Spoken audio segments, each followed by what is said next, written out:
What is a humiliation ritual? And why is it being done in the first place? A humiliation ritual is a theory where many celebrities are under control by the industry and sacrifice their dignity in order to achieve fame or maintain their influence. It is allegedly an initiation process where you must lose something to get something. And like me, you may have asked yourself, why must these artists and these celebrities humiliate themselves to rise to the top? Well, as always, when we take something dark and we hold it up to the light, we can see where it all stems from. Humiliation rituals have been something I've been trying to understand and wrap my head around for a while. And recently I found myself again super curious. So I searched, is the word humiliation in the Bible? And I was met with a verse that made all of this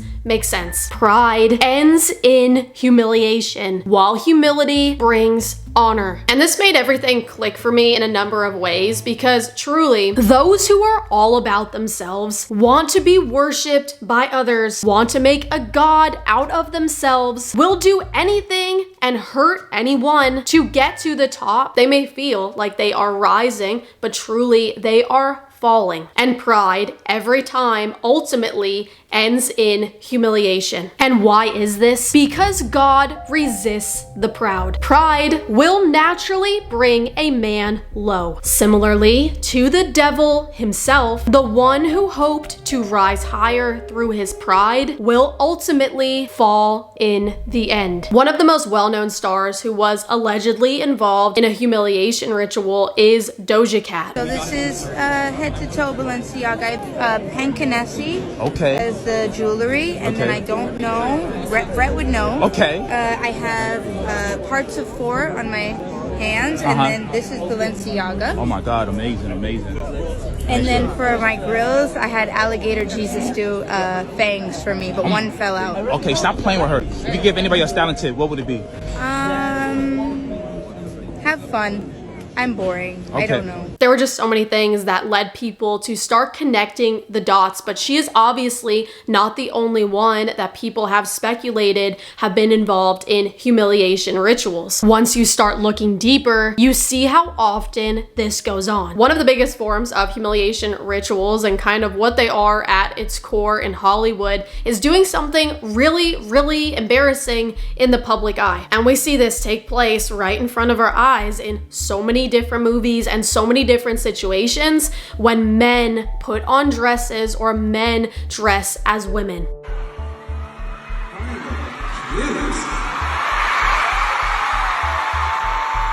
Martin tried to put me in my first dress.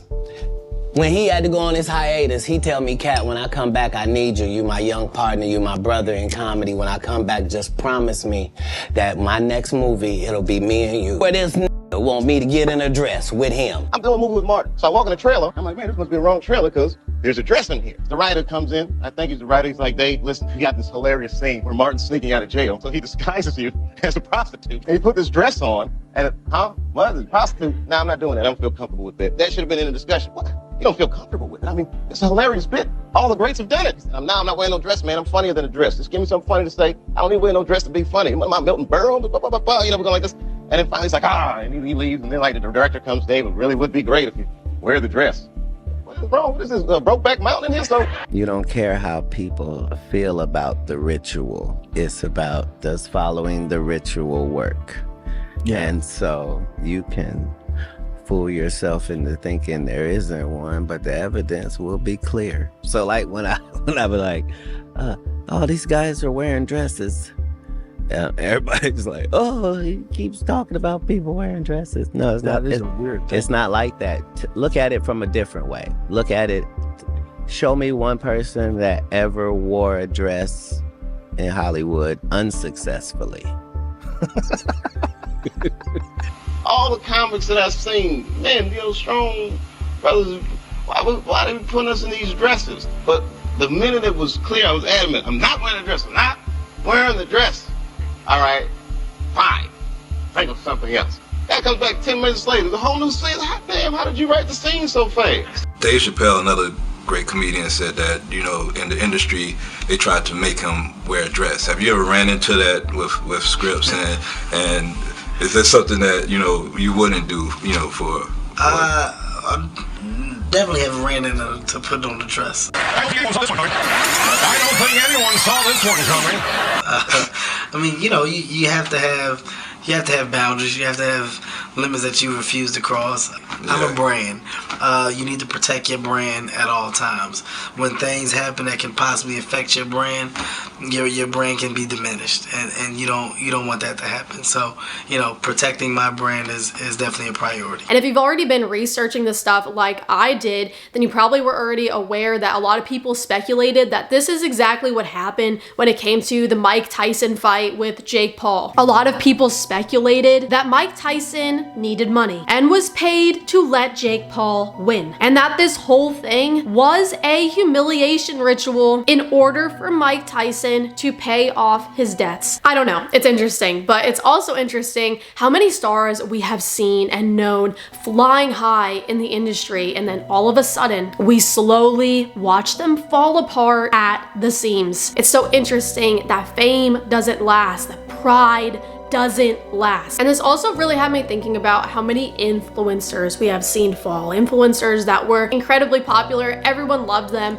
and then all of a sudden, what happens? Something gets leaked. Something happens that makes everyone turn on them. Something comes out about them that people didn't really like too much, and bam, humiliation comes. And in this day and age, humiliation can be a storm. You could have millions of people on TikTok turn on you overnight. The undisputed king of Twitch, Kai Cenat, became the NYPD's most wanted fugitive in the blink of an eye. And if that wasn't enough, he somehow gets roped into a celebrity baby scandal and finds himself dodging allegations that could destroy everything he built. Haley Welch turned from a catchphrase master to a notorious meme queen in only half a year. December 4th of 2024, 176 after her rise to fame, Haley Welch officially disappeared from the public eye. The lawsuits, scandals, and backlash had finally caught up with her. You can have millions of people coming after you, making fun of you, and dragging you across the internet. The mountain of pride to the valley of humiliation and shame. And this topic really hits close to home for me because I achieved fame on social media for years, and my life was full of pride. I was all about me. I wanted to have the most likes on Instagram. I wanted to be the center of attention, and I got it. I was riding in sports cars. I was living in LA. I was in music videos. I was achieving 500,000 likes, posing in barely nothing on Instagram. And before I knew it, the devil came slowly to steal, kill, and destroy my life. And a lot of people witnessed that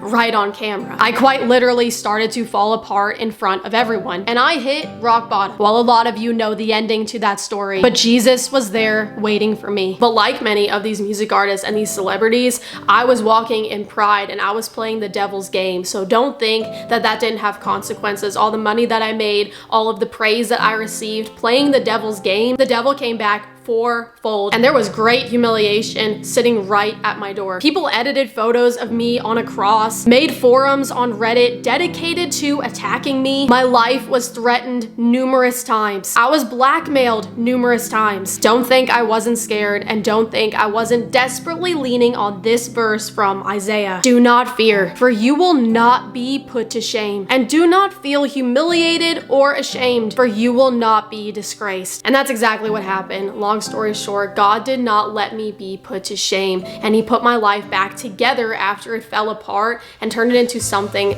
beautiful. But I say all of that, and I make this video today to shine the light on pride and how destructive it is. And as Christians, how it should be our goal each and every day to make sure pride hasn't made its way into any area of our lives. There's a great book called Gentle and Lowly, and I totally recommend it to you all. I will link it below. But truly, there is power and a beautiful life and path full of fruit and blessings behind being gentle and lowly, behind being humble, behind being about yourself last, putting God and everyone else before you. This is the formula that God gives us in the Bible. This is the formula that will change everything in your life. Not desiring to be seen by man, but desiring to be seen by God. Not desiring to be the most beautiful to man, but desiring to be beautiful inside, as man looks on the outward appearance, but the Lord looks on the heart. And not desiring to be famous. For what will it profit a man if he gains the whole world and forfeits his soul? God bless you guys. I will see you in the comments, and I'll see you for our next video. Guys, what's up? Thank you so much for watching today's video. If you want to see more videos to help you grow in your faith with Jesus, go ahead and hit that subscribe button and also that notification bell so you're notified the second we post a new video. And I will see you guys in the comments.